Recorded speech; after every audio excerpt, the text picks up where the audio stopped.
Hey, everybody, it's MLB Now. I'm Brian Kenny, and pleased to be joined by one of the best postseason pitchers of his generation. He's also been a star player, been an agent, he's been a general manager. Be interesting to get his views on everything that's happening today. Dave Stewart. Dave, it's Brian Kenny. Always good to talk to you.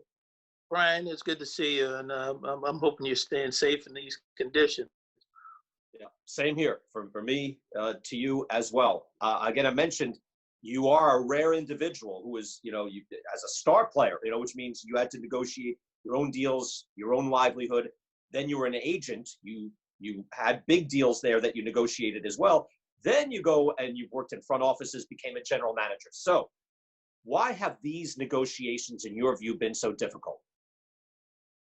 I think the biggest reason is obviously because we've got a shortened season, and so for as long as I can remember, money has always been an issue in negotiations between teams and management.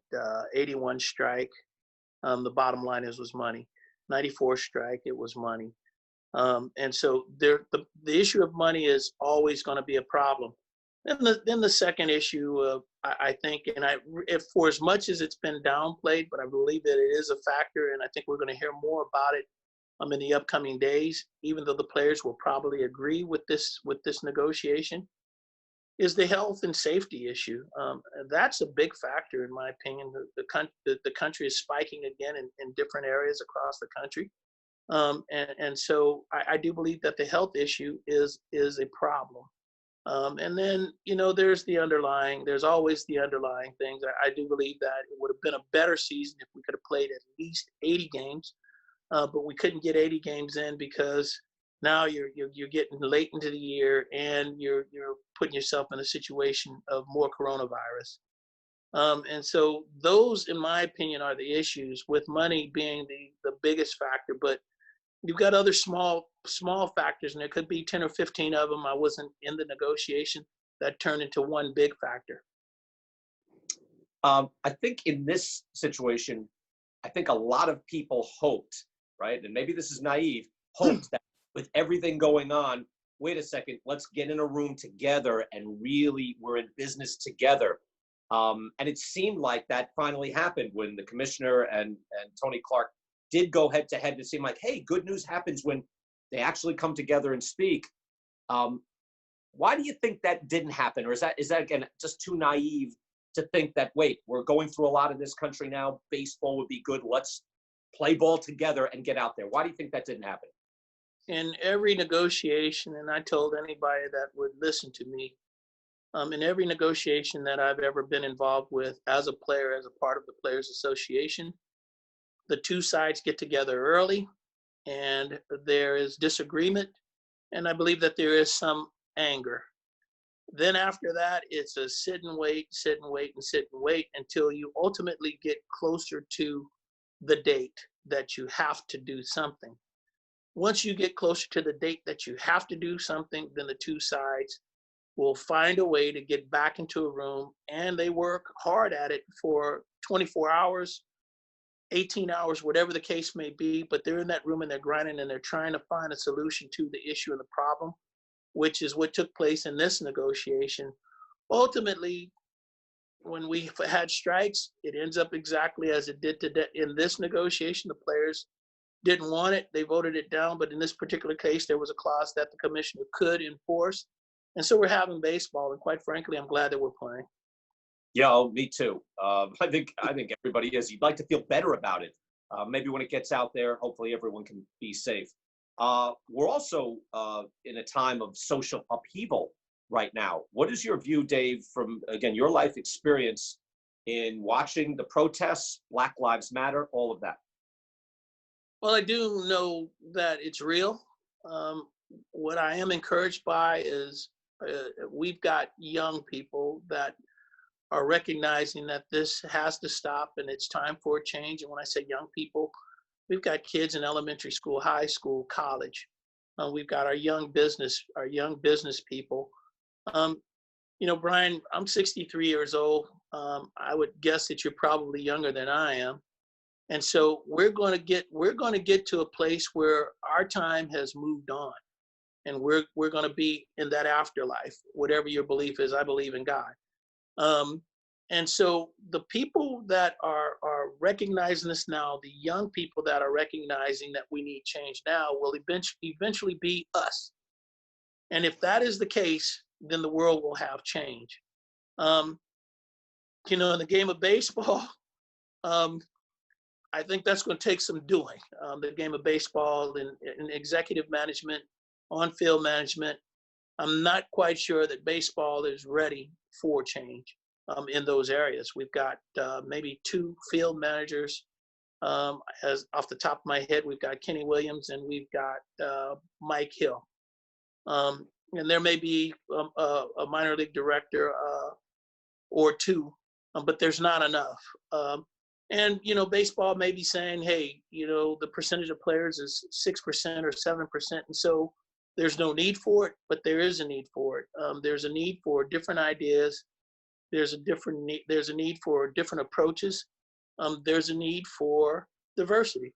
And so, hopefully baseball gets the message as basketball has gotten the message, and basketball is quickly making changes, and football has got the message and they're making changes. And so let's hope that it becomes universal amongst major sports.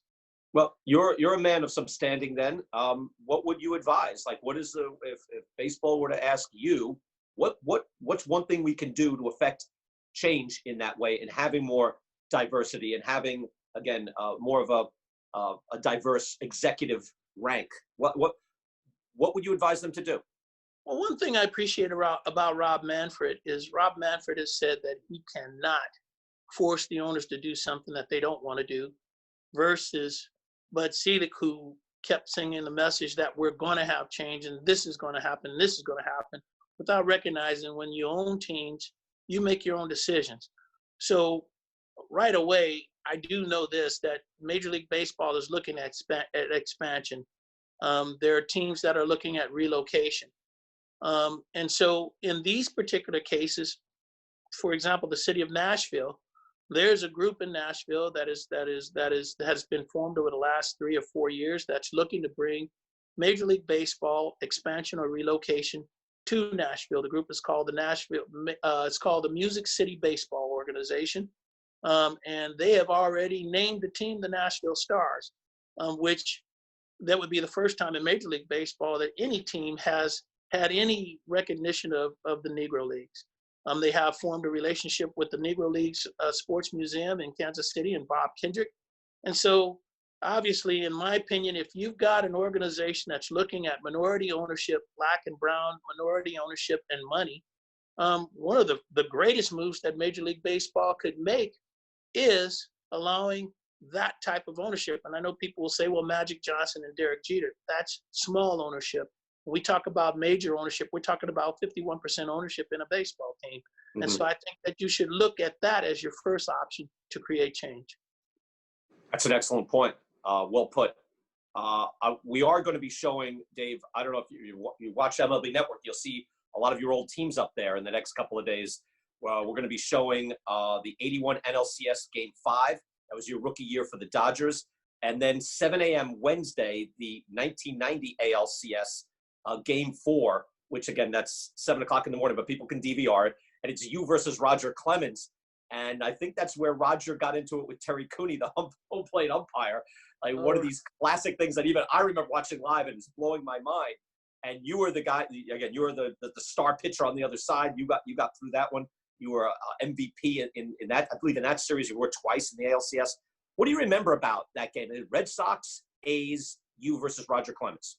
Well, I know that the rivalry and the competition between Roger and I started from Tony La Russa's first day as manager with the Oakland A's. And that was my first start for Tony La Russa in Boston. And that started. And, Roger, without a doubt, was one of the best pitchers in our period of time. And so for me, it became, how do you become one of the best? Well, you have to beat the best. And so I made it my mission and my goal, with also Tony helping me to get to a place that I could understand what my mission and goal was.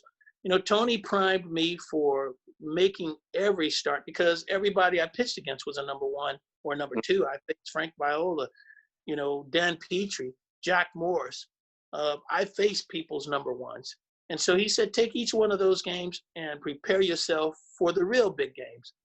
And so it got to a point where I was getting the better of Roger almost in every opportunity that we faced each other. And in that particular game, I think it was more psychological than it was anything for Roger. Roger knew that we were a team that he had a difficult time beating. If I was on the other side of the mound, it was going to even be that greater of an obstacle. We took a 1-0 lead early in the game, and tension started to rise for him. The strike zone was tight for both of us. Roger, I think, was a little bit more accustomed to getting more pitches called than not called. Cooney was being who he was. He and Roger didn't see eye to eye on each other. I can tell you this: he gave Roger 3 opportunities to just not say anything, and Roger continued to bark on him, and he eventually tossed him from the game. Yeah, he did not take it well. Let's put it that way. Yeah. Again, that's 7 a.m. Wednesday, so people can DVR it because I want to see that again. That was great. And then you were brilliant in that one. And anybody who remembers that time knows that you were the guy. You were the postseason guy. During those years, 3 World Series titles. Dave, always a pleasure. I could go on and on. We'll do it again in better circumstances, and hopefully we'll get to see each other in person. Always a pleasure, Dave. It's always good to see you. Thanks for having me on, and please stay safe.